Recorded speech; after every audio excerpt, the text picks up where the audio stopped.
I'm going to show you how I make one of my favorite condiments, which is pickled radish. You can do this with any vegetable actually, but I love radishes, and I have a whole bunch of farmers market fresh organic radishes that are beautiful. And one tip on keeping radishes fresh for a long time in your fridge is when you bring them home, either from the store or the farmer's market, trim them, clean them, and then keep them in a glass container and fill it with filtered water to submerge the radishes underneath the water. And that's the secret to keeping radishes crispy and fresh for weeks. I usually consume them quicker than they can even spoil, but I've tested this and you can keep radishes fresh for several weeks with that method. So that's one tip. And I'm going to get started. I've already cleaned my radishes. You can see how beautiful they are. So I'm going to get started slicing. And you can use, of course, let me show you what I'm doing. You can use, of course, a mandolin for slicing, but I'm doing it the old-fashioned way. Number one, because I don't have a mandolin. And number two, mandolins frankly make me a little nervous. So probably why I don't own one. So I just use the knife, and you just want to slice them.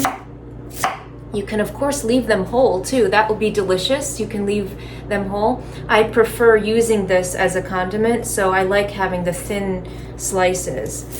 And it's all down to your preference, really.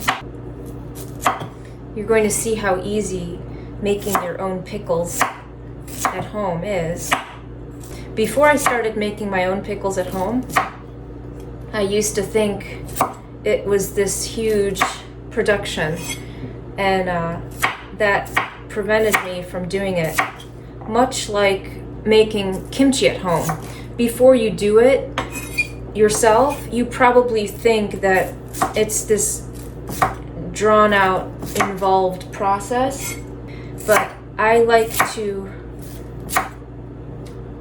take the complication out of things that I can, and I like to make things very simply, so it doesn't have to be elaborate.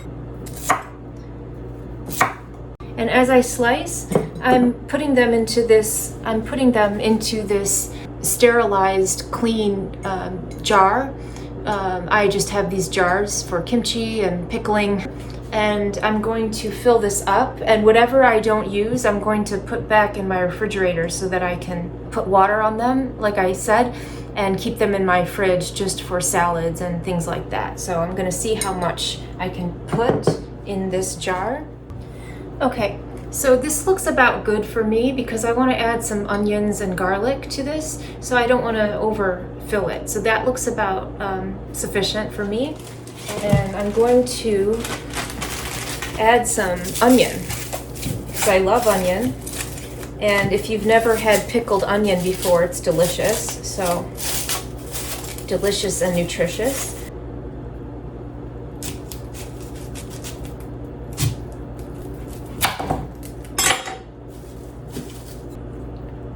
I'm going to rinse this. And I just like to rough chop this. I'm not overly fancy with it. I don't think I'm overly fancy with anything. So just rough chop it and throw it in. And then I have several cloves of frozen, peeled garlic that I always keep. One tip that I have to make your life easier, I always keep fresh, clean, peeled ginger in my freezer, ready to grate for tea, soup, any salad, anything. I just grate fresh ginger root, well, frozen, but fresh ginger root over my food to get the nutrients in. And the same with garlic. I always keep clean, peeled, fresh garlic in a Ziploc bag in my freezer at all times, so that I can use these for salad or soup or pickling, kimchi, anything. So I'm actually going to throw these in whole because they're very delicious when they're pickled, and the end result will be really good. And again, simple. Simplicity is my motto here, because I just like to get this done, frankly. So I just do it this way. Now comes the brine, and I use equal parts water and vinegar. So you can use any vinegar you like. I've used distilled white vinegar. White wine vinegar works well. You can use red wine vinegar, rice vinegar. I'm going to use apple cider vinegar because that's what I have. And then equal parts of filtered water. I have a little over a cup of filtered water.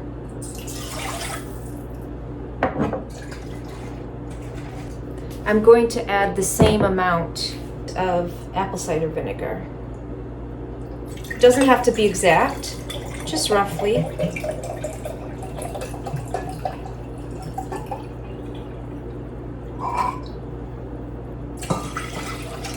And then to the brining liquid, you can add any seasonings you like. Again, I like it very simple. Just salt, pepper, and then I throw in some celery seed because it gives a nice depth of flavor, I find.